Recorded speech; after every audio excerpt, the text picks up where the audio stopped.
자, 강의하기 전에 이번 한 주간 시장에 오늘 중요한 이슈가 주말에 하나 나왔죠. 제가 웬만해서는 강의를 시작하기 전에 그런 얘기 안 하는데요.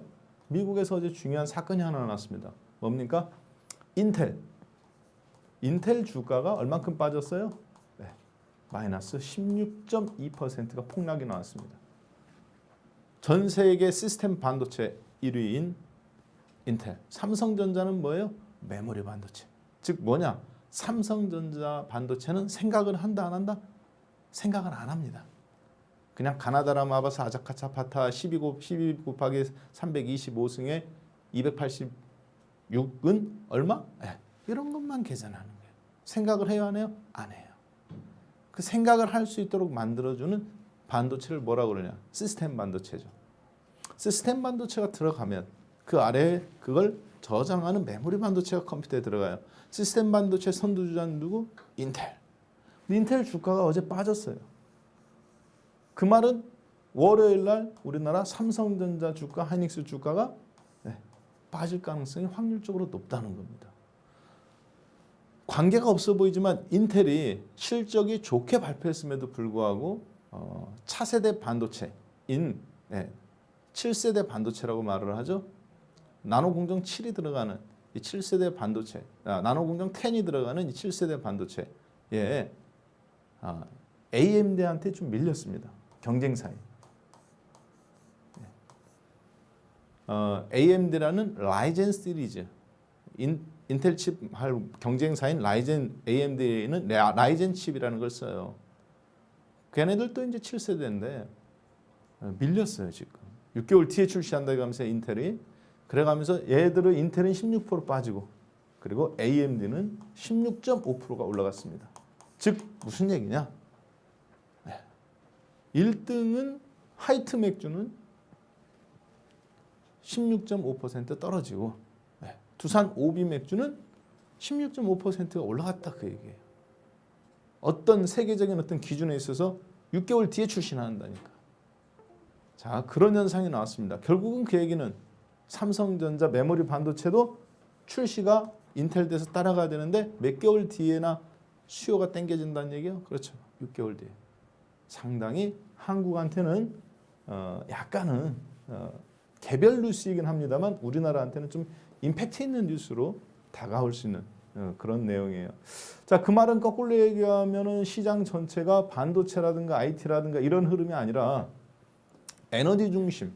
지금 테마가 두 개가 있죠. 백신 테마. 그리고 수소 에너지 테마.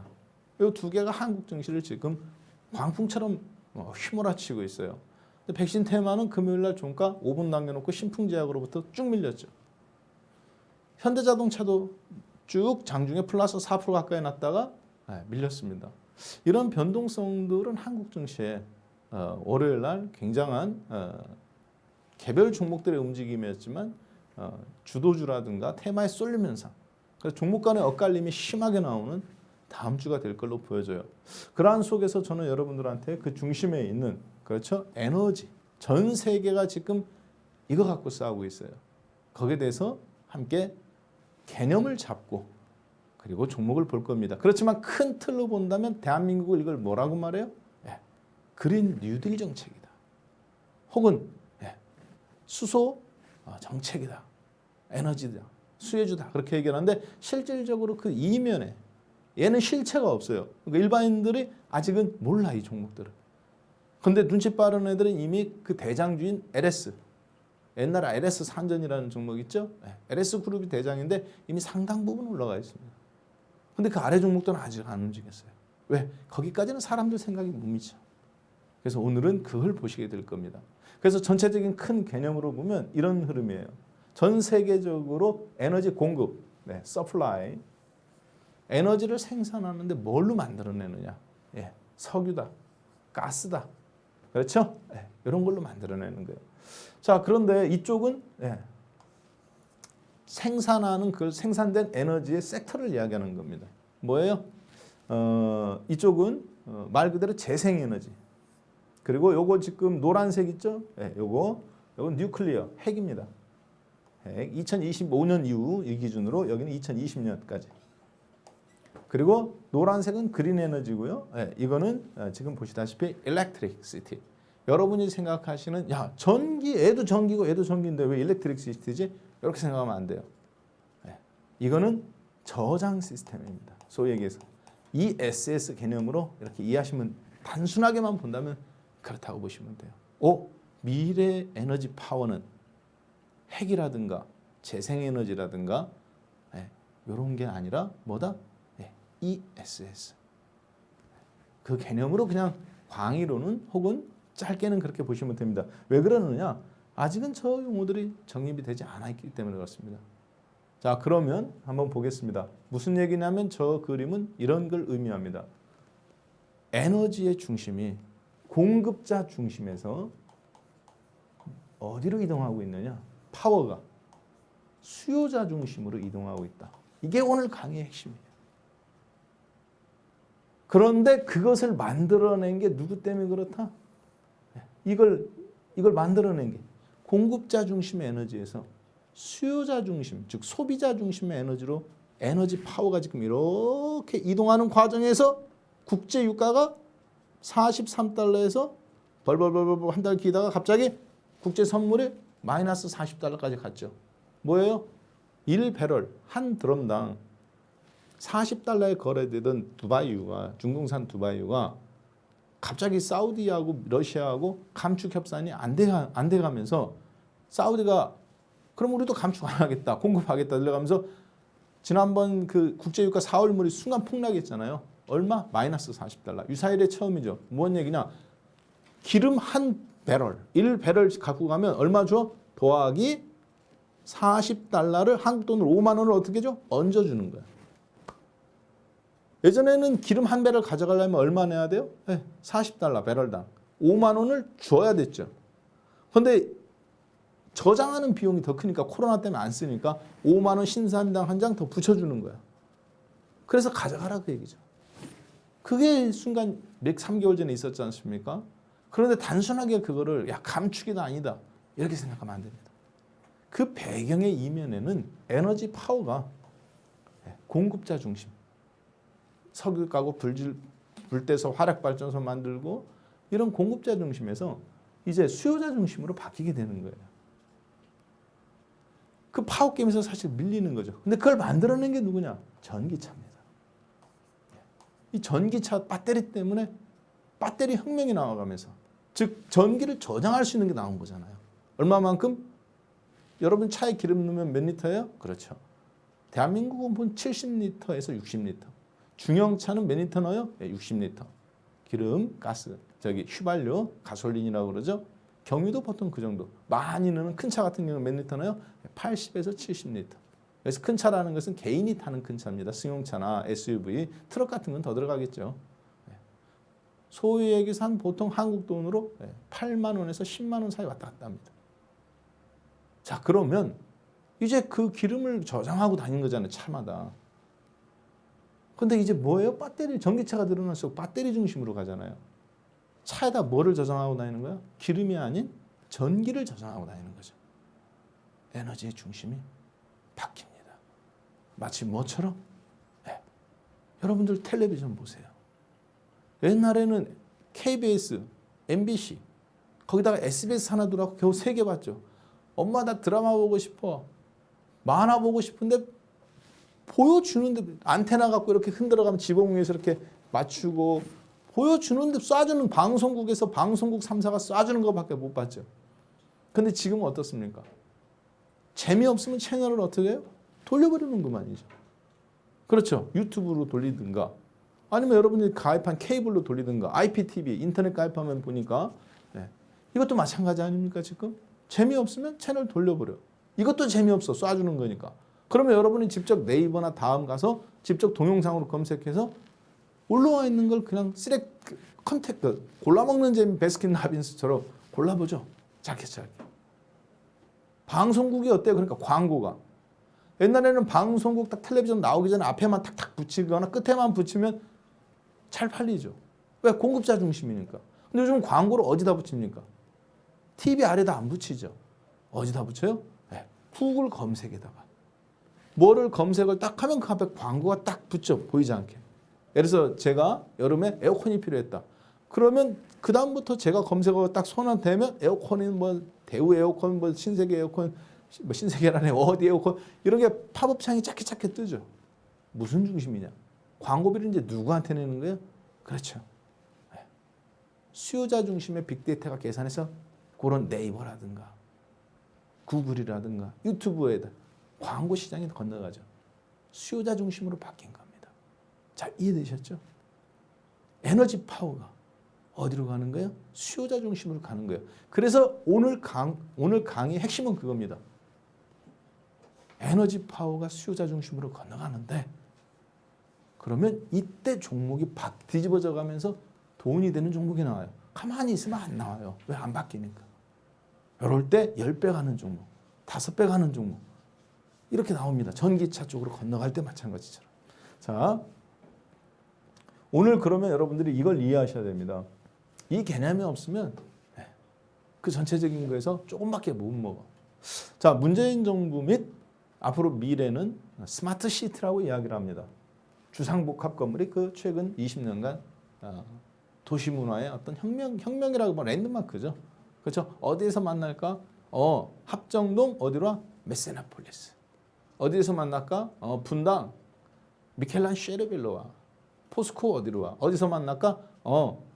강남에 무슨 어디 도곡동 타워팰리스로 와. 시골에 계신 시어머니들이 도저히 그 집을 찾아올 수 없더라. 삼성 아파트, 대우 아파트 이게 아닙니다. 무슨 쉐르빌, 무슨 하이츠, 무슨 더샵 뭐 더 클래스 무슨 시골에 계신 시어머니가 도저히 그 주소를 갖고 찾아올 수 없어요. 택시기사한테 얘기해도. 그걸 발음을 할 수가 없어.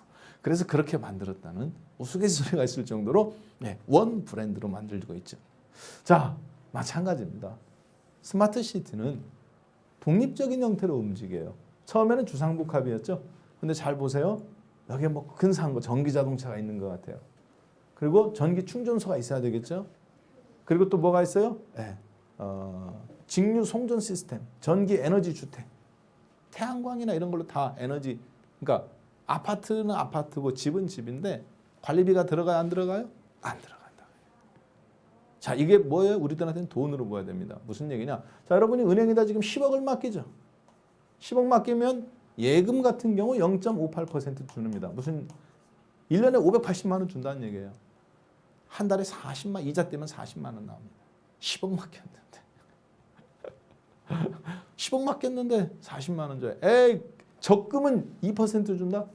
2% 줘도 실제 이게 적금은 월 적금이잖아요. 그러니까 실제 예금으로 따지면 1.1%밖에 안 돼요. 10억 맡겨도 1,100만 원밖에 못 받는다고 얘기해요. 돈이 돼요, 안 돼요? 안 돼. 안 됩니다. 자, 그러면 아파트가 10억인데 예를 들어서 관리비가 평당 겨울이든 여름이든 에어컨 때문에 33평 같은 경우 풀로 떼면 30만 원 나옵니다. 평당 10,000원이죠. 더 떼면 한 40만 원 나오고.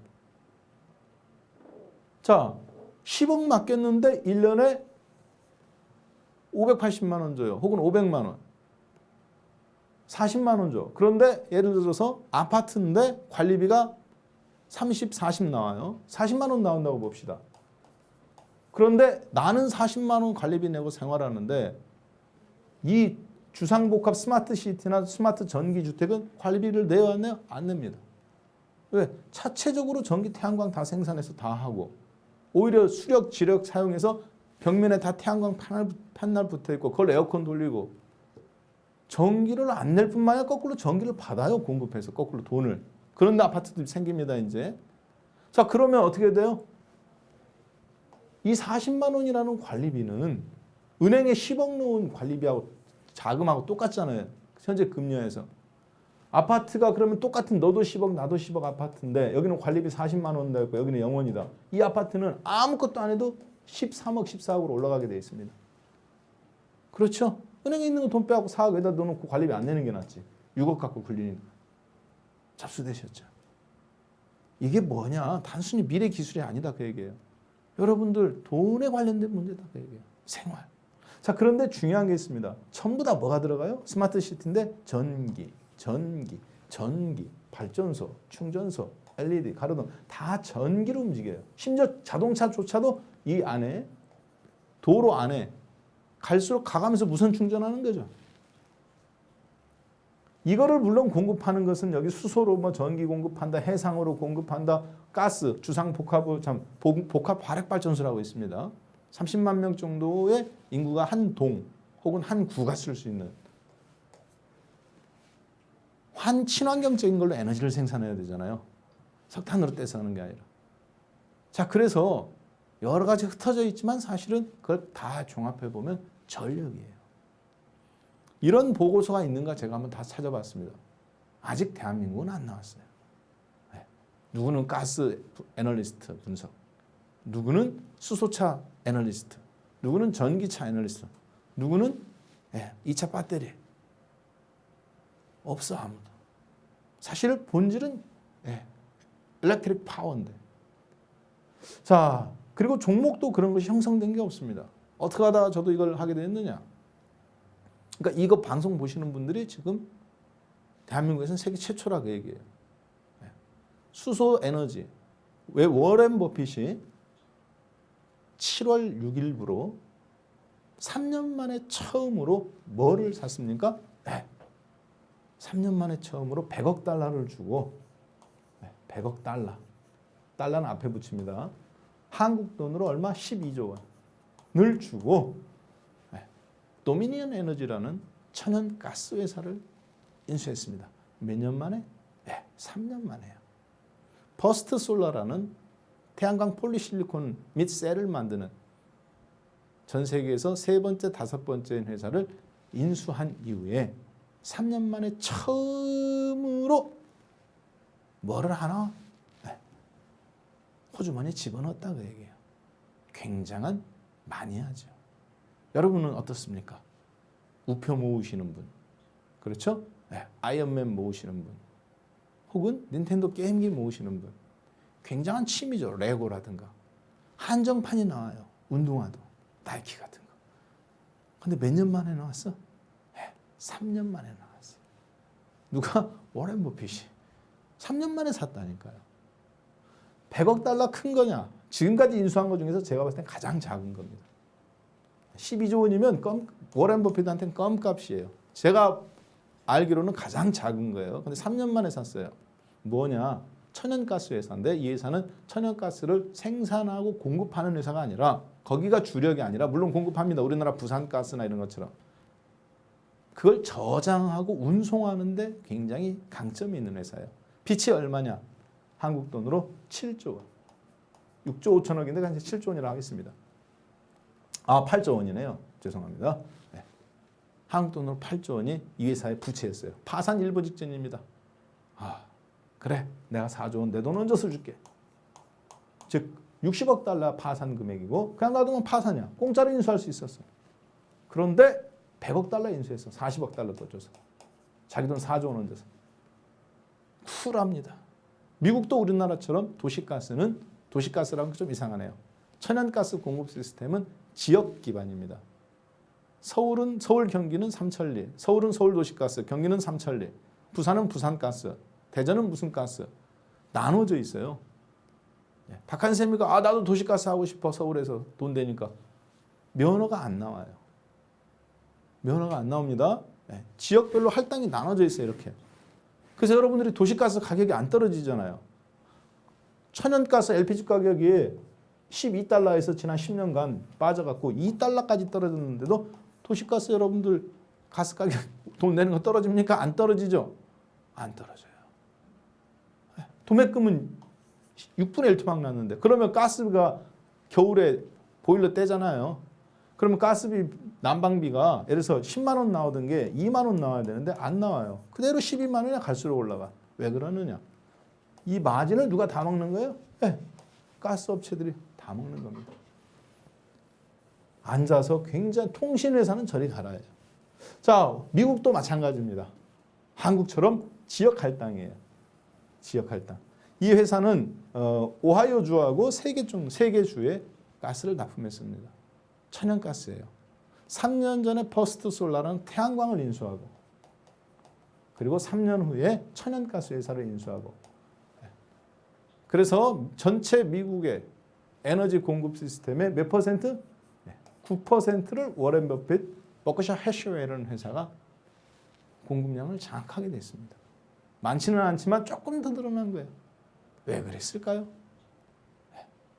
바로 전력 시스템이 이걸 장악하는 사람이 앞으로 미래 에너지를 장악하게 되는데 그 전기를 뭘로 만들어야 되느냐? 옛날처럼 기름을 떼서 만드는 구조가 아니라 그렇죠. 친환경 에너지로 만들어야 정부가 혜택을 줘요.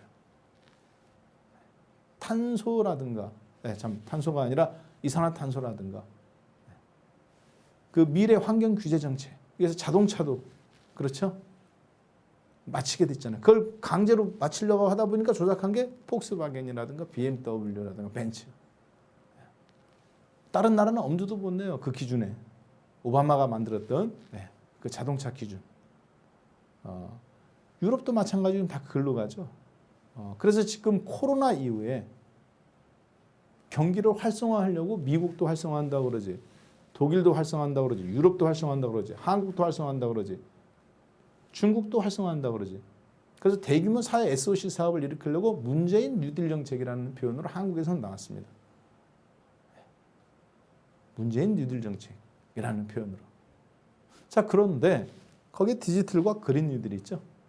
한국뿐만 아니라 전 세계 다 마찬가지입니다. 코로나 때문에 침체된 경기를 일으키기 위해서 뉴딜 정책, 정부가 개입해서 하는데 핵심 포인트는 뭐다? 가만히 보니까 뉴딜 정책이라고 말했지만 전부 다 에너지 정책. 우리는 수소를 일으킬 거야. 우리는 전기차로 나갈 거야. 우리는 풍력이야. 우리는 조력이야. 전부 다 에너지 파워 게임이에요. 왜 그러느냐? 미래에는 친환경 에너지로 만들어서 탄소 배출권을 강제로 이렇게 막았잖아요. 그래서 페널티를 적용하지 않습니까? 그런데 거기에서 앞서 있는 나라가 미래의 기간 산업을 다 점유하기 때문에 그렇습니다. 즉 가스 전기차를 만드는 전기를 충전하잖아요. 테슬라 충전을. 그런데 화력 발전소에서 석탄 떼 갖고 나온 전기 갖고 충전하면 보조금을 정부에서 줘야 안 줘요? 안 줘요. 그걸 전 세계 강제로 규정하는 거예요. 뭘로 해야 돼? 이산화탄소나 환경오염을 하지 않는 걸 방식으로 전기를 만드는 거 갖고 충전해야 보조금이 나가는 시스템이에요. 자, 이해됐죠? 굉장히 중요합니다. 석탄가스 갖고 전기, 우리나라 화력발전소에 전기 갖고 그거 충전했다. 왜? 전기가 계량이 다 추적이 되잖아요. 그럼 보조금 줘야 안 줘요? 안 줘요.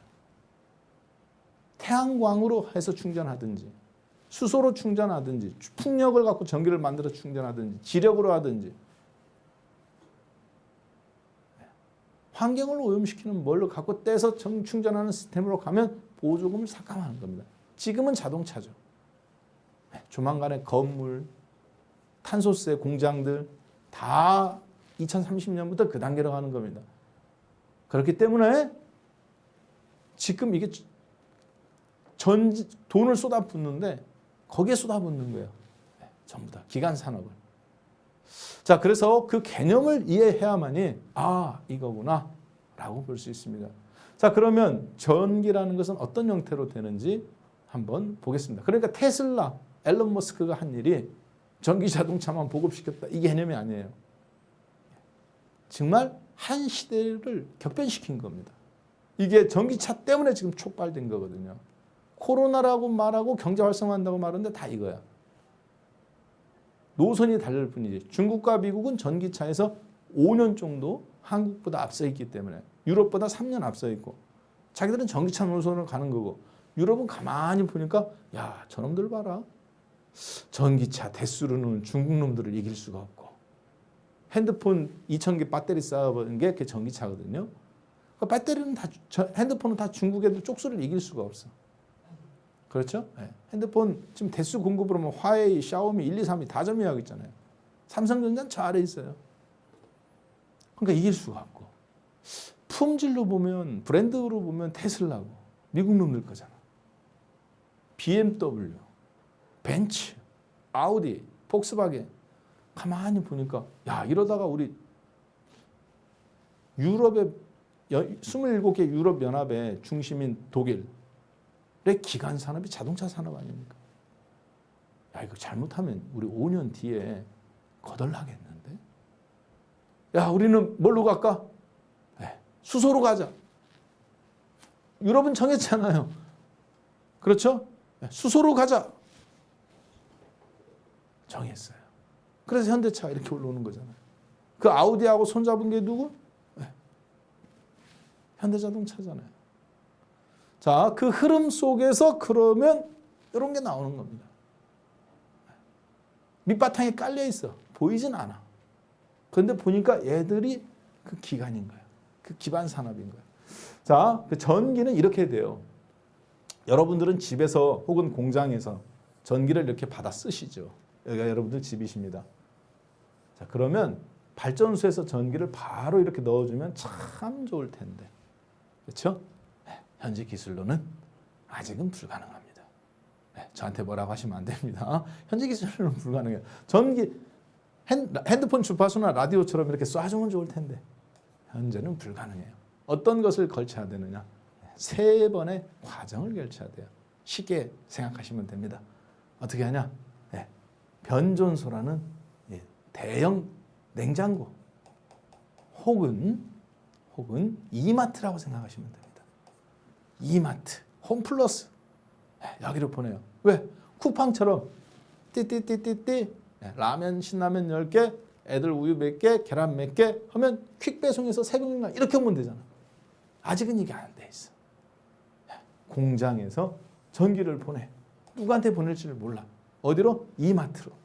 라면은 100박스, 쌀은 2,000가마, 옥수수 요즘 인기 있으니까 3,000개, 수박 2,000개 이렇게 이마트에 쌓아놓는 거예요.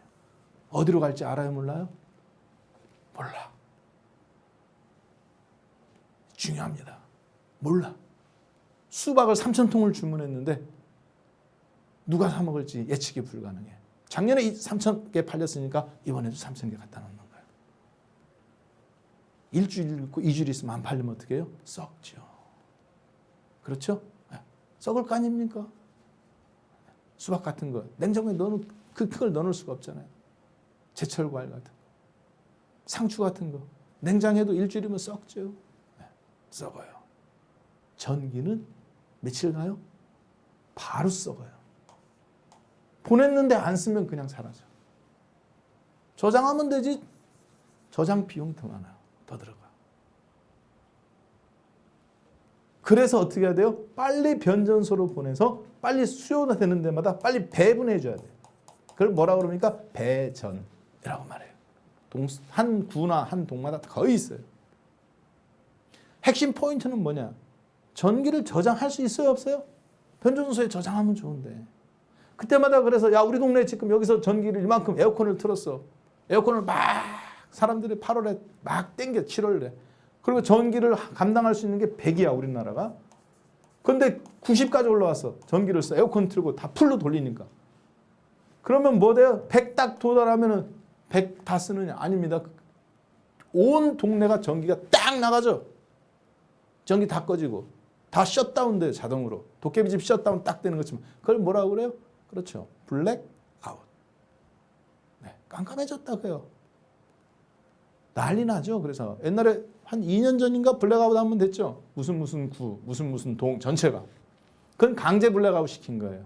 왜? 거기를 희생시킴으로써 100에 육박하는 99까지 육박한 걸 97까지 떨어뜨려야 블랙아웃이 안 당하니까. 그럼 사람들은 그렇게 생각합니다. 야 저장했다가 그때 많이 쓸 때 주면 되지. 왜 1년에 500조 원이라는 예산을 쓰는 나라가 뭐 달나라까지 간다며. 인공위성으로 다 본다며. 원거리로 내 아픈 것도 다 본다며. 근데 그거 하나 못해? 예. 못해요. 못합니다. 왜 못하느냐? 전기를 저장하는 기술이 없어. 저장은. 전기가. 마치 새우, 고등어. 회로 먹고 싶잖아요. 새우 팔딱팔딱 뛰는 거 초고추장 먹어서 탁. 고등어 팔짝팔짝 뛰는 거 먹으면 비린내 납니까? 안 납니다. 회로. 갈치, 회로 그 자리에서 떠서 먹고 싶잖아요. 잡는 순간 1초, 2초, 3초 죽습니다. 죽는다는 건 무슨 얘기예요? 부패가 시작됐다는 거죠. 그 자리에서 안 먹으면 못 먹어. 현지인들만 먹을 수 있죠. 먹고 싶으면 어떻게 해야 돼? 제주도 가야 돼. 갈치 먹고 싶으면 목포 가야 돼. 갈치회 먹고 싶으면. 새우회 먹고 싶으면 충청도 대천항에 가야 돼. 당진항에. 기술이 발달해도 안 되는 게 있어요. 전기가 그래요. 그래서 어떻게 합니까? 심야전기. 밤에는 전기가 남아 돌잖아. 심야전기 쓰면 할인해 줬죠. 이해되죠? 아, 전기라는 게 진짜 저렇구나. 그런데 그 저장이 안 되는 전기. 그래서 공급자가 중심으로 흘러갔던 이 전기를 어떻게 하는 거야? 세계 최초로 냉장고. 이 냉장고를 온 가정이 가질 수 있도록, 온 건물 빌딩 스스로 가질 수 있도록 에너지 냉장고, 전기 냉장고를 가질 수 있도록 싼 값에 가질 수 있도록 만들어준 분이 누구냐? 앨런 머스크입니다. 왜? 전기 자동차 배터리 400km 가죠. 여러분들 휘발유 만땅 넣고 60리터 만땅 넣고 자동차 돌리면 몇 킬로 갑니까? 600km, 500km 갑니다. 전기 자동차가 500km 가는 거 하면 휘발유 60리터, 50리터 만땅 넣은 만큼 에너지가 어떻게 된 거예요? 저장된 거죠. 냉장고예요. 무슨 냉장고? 에너지 냉장고. 이제 그런 고민해도 돼야 한대요. 야, 전기를 저놈이 쓸지 안 살지 우리가 알지를 못하겠어. 그렇지만 무조건 전기는 가야 돼. 그런 고민 해도 돼야 한대요? 할 필요 없죠. 저장해 놨다가 냉장고에다가 저장해 놨다가 쓰면 돼. 가정별로, 공장별로, 건물별로. 블랙아웃? 야, 내일 블랙아웃 될 것 같아. 그러면 오늘 밤 저장해 놔. 밤에 사무실 9시 되면 불 다 끄잖아요. 안 남아있잖아요. 요즘 52시간 근무제니까. 저장해 놨다가 에어컨 풀로 돌리는 1시부터 3시까지는 이걸로 너희들은 써. 블랙아웃 안 돼요. 유지돼요. 그렇죠? 네. 자, 그거를 우리가 뭐라고 그러느냐. 이게 그런데 뭐다 우리들한테는 돈이 된다는 거지. 왜? 그전에는 이런 개념이 없었잖아. 에너지를 저장한다. 석유를 자가발전 돌리든가 전기를 땡겨서 자가발전하든가. 근데 그게 아니에요. 이제 스스로 배터리처럼 충전했다 스스로 쓸 수 있는 기술이 나온 거죠. 그래서 지금은 전기 자동차가 일반화된 거고 핸드폰이 일반화된 거지만 그게 이제 커지는 거잖아요. 이런 종목들이 돈이 되는 거죠. 그게 돈입니다. 주식하는 분들한테는. 이미 그런 종목들이 몇 프로 올랐어요? 네. 대장주는 내가 보니까 벌써 50% 올랐어요. 다른 놈들은 근데 아직 안 올랐어. 그게 무슨 얘기냐? 사람들이 개념이 없다는 얘기죠. 대장만 올랐다는 건 뭐냐? 스마트머니만 먼저 움직였다는 거예요. 먼저. 그 다음에 움직이지 않습니까? 처음에는 LG화학 10만 원에서 50만 원 가죠? LNF 가요 안 가요? LNF는 5만 원에서 만 원까지 떨어져요. 왜? 걔는 납전지, 납으로 만드는 기존의 자동차 전지 세계 1위거든. 양극 활물질이 90% 점유했는데 LG화학이 스마트폰, 삼성도 SDI도 스마트폰으로 다 2차 전지로 가는데 양극 활물질 납전지 거 납품 누가 갖다 써? 회사 쫄딱 망하게 생겼죠. 그런 개념이에요, 지금. 주가가 그래서 다른 진짜 관련주들인데 3년간 하락했어요. 이쪽도. LNF, 에코프로, 포스코 캠텍. 땅바닥에서 3년간 하락했던 거하고 지금 똑같아요. 대장이 이제 한 달간 겨우 움직인 거야, 대장주. 여러분들은 이 방송 보시는 우리 사랑하는 와우 유튜브 팬님들. 오늘 무슨 날이다? 개탄 날이다. 정말입니다. 개탄 날이에요. 자, 봅니다. 왜? 올라가 있는 주식 사면 그건 아무것도 아니지. 매매지. 땅바닥에 있어요. 땅바닥에. 3년간 하락했더라고. 보겠습니다. 자, 예전에는요. 기존에는 공급자 중심의 전력망 구조였습니다. 아까 얘기했죠. 제가 TV라고 똑같았죠. MBC, KBS, SBS. 너 선택권이 없어. 뿌려주는 것만 봐야 돼. 자, 그런데 지금은 어떻게 됐어요? 아이고, 채널 돌리면 그만이야. 채널도 안 돌리죠. 그것도 걔가 뿌려주는 거 보니까. 유튜브나 본인이 찾아서 동영상으로 핸드폰으로 내가 선택해서 보면 돼. 그렇죠. 수요자 중심이죠. 이렇게 되기까지 공급자 중심에서 수요자 중심으로 되기까지 어떤 것이 있었습니까? 그렇죠. 정보통신의 발달이 있었죠. 그것이 스마트폰이라든가 아니면 와이파이 기술이라든가 5G, 3G 이런 기술들이 있었기 때문에 애들이 된 거죠. 즉 기술의 혁신. 아까 그런데 전기는 뭐예요? 석탄이라든가 석유라든가 이런 화석연료를 갖고 공급자 중심의 에너지 파워가 지금 수요자 중심의 에너지 파워로 가는데 그것을 만드는 게 누구다? 그렇죠. 전기차 때문에 지금 이게 무게중심이 이렇게 갈 수 있는 거예요. 사실은 자세히 보면. 자, 그래서 여러분들한테 제가 그 에너지 냉장고라고 하겠습니다. 그것을 전문 용어로 뭐라고 그러느냐? ESS 시스템. 에너지 스토리지 시스템이라고 말합니다. 즉 에너지를 냉장고처럼 이렇게 냉장고에 이쪽에는 계란 넣는 곳, 이쪽은 사과 넣는 곳, 이쪽은 아이들 우유 넣는 곳, 이쪽은 고기 칸 이렇게 구분이 되어 있는 거예요. 모양은 똑같지만. 자, 그러면 이거를 도대체 이놈이 얼만큼을 쓸지를 모르잖아요. 쿠팡에서 여러분들이 라면을 지난주에 5개 주문했다고 알 길이 없잖아. 편의점에서 도시락을 사 먹었다고 알 길이 없죠. 그걸 어떻게 하는 거야?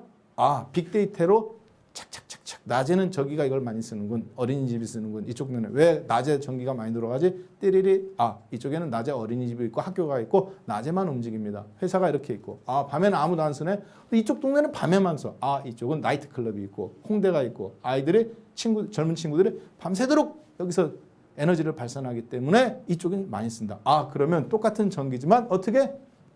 낮에는 일로 공급해주고 이쪽은 이쪽 동네에서 남는 전기는 여기 저장했다가 밤에는 저쪽으로 보내주는 거예요. 전기는 똑같이 100을 생산했어. 옛날엔 이걸 맞추려면 200을 생산해야 돼요. 왜? 한쪽에서만 폭발적으로 쓰니까. 옛날에는 그렇게 해야 됐어. 근데 지금은 100만 갖고도 돼. 그걸 해주는 게 뭐냐? 에너지 매니지먼트 시스템. 뭐예요? 결국은 전산이 필요하다는 거예요. 효율적인. 이런 장비가 있어요, 없어요? 관련주들이 있어요, 없어요? 있죠. 대한민국에 저걸 가장 잘하는 회사가 누굽니까? 회사예요. 한 회사. 포스코 ICT입니다. 시스템 인테그리티, SI 업체를 이야기하는 게 아닙니다. 한 도시, 한 공장, 포항제철 전체, 포항시 전체, 광양만 전체 가스를 돌려서 하는 거, 그런 것도 에너지가 나오는 거, 이런 걸 어떻게 해요? 효율적으로 관리해 줘야 될 거 아니에요.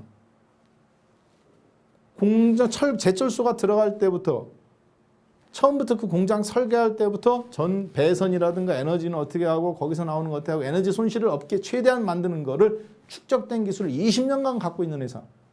전 세계에서 빅3 안에 들어갑니다. 포스코 ICT예요. 포스코 ICT. 가장 축적된 회사예요. 주가가 올랐을까요? 아닙니다. 3년간 하락했어요. 여러분한테는 굉장히 기쁜 소식이죠. 얼마만큼 기쁜 소식이에요? 그렇죠. 사랑하는 집사람이 아이들을 데리고 금요일 날 친정에 간답니다. 토요일은 무슨 시간? 여러분도 친구들하고 만날 수 있는 행복한 시간이 된 거예요. 얼마나 복된 소식입니까? 그렇죠? 애들 남겨놓고 가는 게 아니에요. 아이들 다 데리고 코로나 때문에 방학이 쉬니까 친정에 가서 쉬고 오시겠답니다. 그러면 금요일 밤, 토요일, 일요일 여러분 마음껏 쉴 수 있어요. 그리고 월요일 회사에 기분 좋게 출근하실 수 있죠.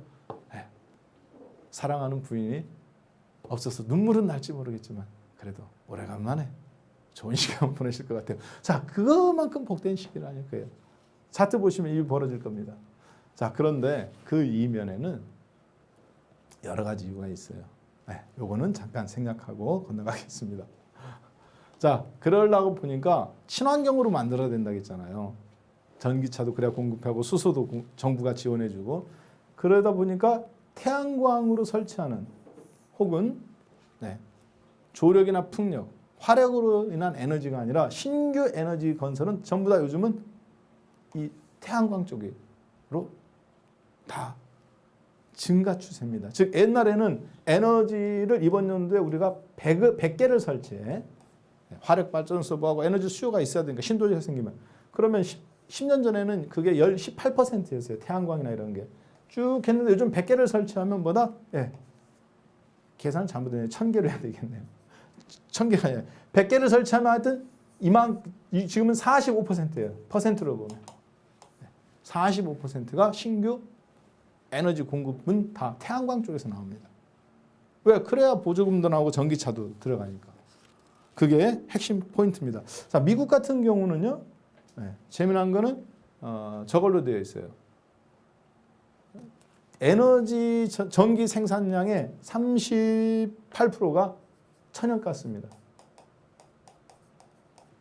워렌 버핏이 그냥 산 거 아니에요. 그 다음에 23%가 석탄이고 약 20%가 뉴클리어, 핵입니다.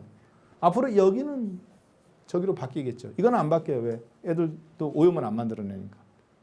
앞으로 이쪽도 태양광이나 그래서 미국도 지금 태양광 쪽 판넬이 퍼스트 솔라 같은 경우 42달러에서 지난 한 달간 62달러까지 올랐죠.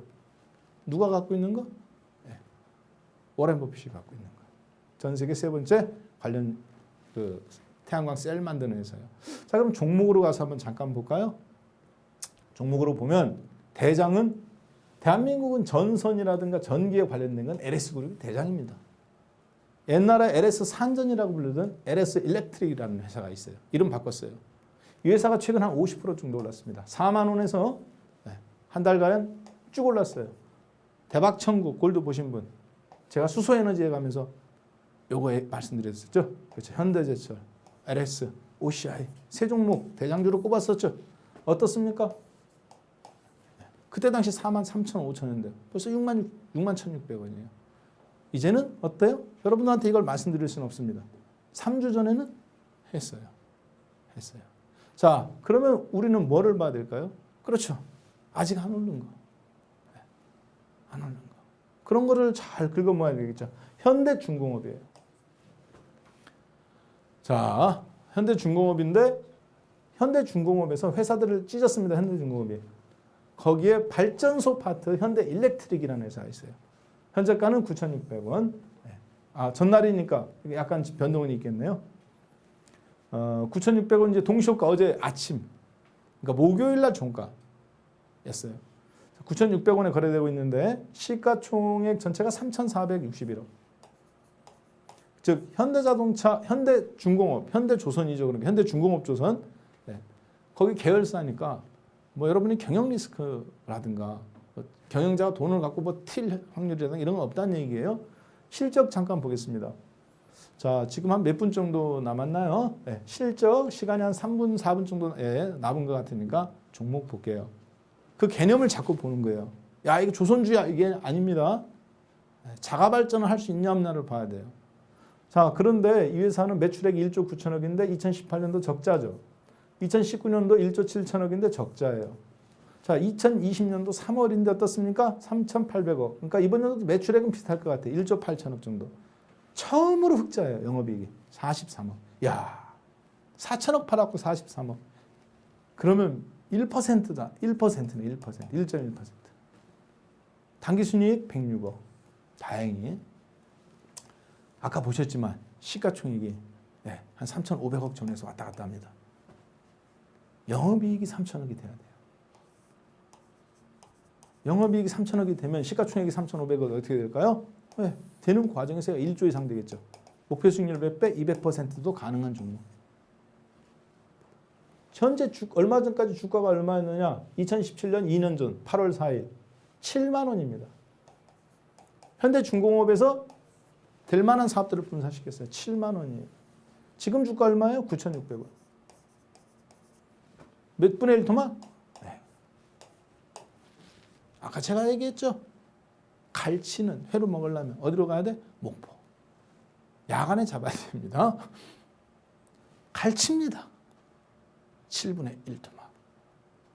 누구한테는 이것이 비극이에요. 그렇죠? 갈치 여기서 잡은 사람한테. 그렇지만 갈치를 7토막 내서 9,600원 된 현재 접근하는 우리들한테는 여러분한테 얘기했죠 아까. 엄청난 복음이라고. 금요일날 애들 데리고 부인이 친정에 갔습니다. 결혼하신 분만 알아. 그 시간은 얼마나 사실 입이 찢어지는데도 전화로 울어가면서 그러죠. 애들 보고 싶은데 그래 여보 내가 회사 일이 바빠서 장인 장모님께 죄송하고 내가 통장에 30만 원 넣었다. 맛있는 거 먹고 그래. 그리고 나서 집에 이제 입이 찢어지죠. 자 계속 봅니다. 지금 여러분 입이 찢어져야 돼. 왜? 7분의 1 토막 종목이잖아. 이걸 유튜브에서 여러분하고 방송에서 보고 있어요. 이거 아무나 이렇게 공개 못합니다. 그렇죠? 자, 그 다음 봅니다. 두 번째 마지막에 한전 KPS. 망해요 안 망해요? 이 회사 안 망합니다. 왜? 한국전력에 있는 전기가 이제 다 이렇게 선을 가잖아요. 그러면 그걸 효율적으로 관리해야 되잖아. 포스코 ICT는 포스코의 기술만 축적되어 있는 거야. 한 도시급 정도나 한 제철소 정도. 대한민국 전체를 아우르는 어떤 아까 보셨지만 EMP, 에너지 매니지먼트 시스템을 관리할 수 있는 회사는 없죠. 얘 말고는 없는 거예요. 한전 KPS, 분당, 미금동에 있습니다. 그 앞에 계란말이 김밥집 바로 앞에 있어요. 김밥인데 계란말이에요. 얘기를 하는 이유는 뭐냐? 가서 봤다는 얘기죠. 우리는 그걸 유식한 말로 기업 실사다. 현장 답사다. 기업 탐방이다. 말합니다. 그러나 저 박한샘은 기업 탐방이라고 말하지 않습니다. 그 앞에 김밥집, 계란말이 김밥집, 무말랭이 김밥집. 왜? 가본 사람만 그걸 아니까. 그렇죠? 자세히 보는 거예요. 자, 13만 원이에요. 2015년 9월, 5년 전에. 지금 얼마냐? 29,400원. 3만 원입니다. 4분의 1 토막 냅니다. 고등어네요. 문제가 있느냐? 이 회사가 문제가 있을 수가 있을까요? 1조 2천억 매출액인데 영업이익이 1,900억이야. 영업이익률 15%, 2019년 15%, 2020년 10%. 당기순이익률 1,600억이야. 1,600억씩 쌓아놔요 계속. 그래서 이 직장을 뭐라고 그럽니까? 신의 직장이라고 말하지 않습니다. 한전 KP에서 사람들이 몰라요. 신이 숨겨놓은 직장이라고 말해요. 보너스. 여러분이 상상을 초월할 정도입니다. 한전은 적자죠. 이 회사는 흑자예요. 유보율이 10,000%가 넘습니다. 11,150%. 계속 돈을 1년에 1,000억씩, 1,500억씩 쌓아요. 배당도 줍니다. 이 회사는 안 없어져요. 그런데 전력 파워가 어디로 건너가? 한전이 아니라 이제 이 회사로 건너가는 거예요. 왜? 효율적 매니지먼트 시스템 관리를 해야 되니까. ESS 스토리지, 에너지 스토리지 시스템, 저장 2차 배터리 관련된 거. 그런 것도 움직입니다만 사실 그 전체적인 다루는 종목들, 역사적 저점이 있습니다. 그동안 화석연료에서는 한전이 중요했어. 이제는 이런 걸 관리하는 게 중요합니다. 두 종목 나왔네요. 그렇죠? 포스코 ICT까지 3개. 이런 것들 좀 더 자세한 부분은 이번 주 일요일 날 저녁 10시 30분에 공방에서 종목들 자세하게 한 번씩 강렬하게 살펴보겠습니다. 네, 오늘은 여기서 마무리 짓겠습니다. 고맙습니다.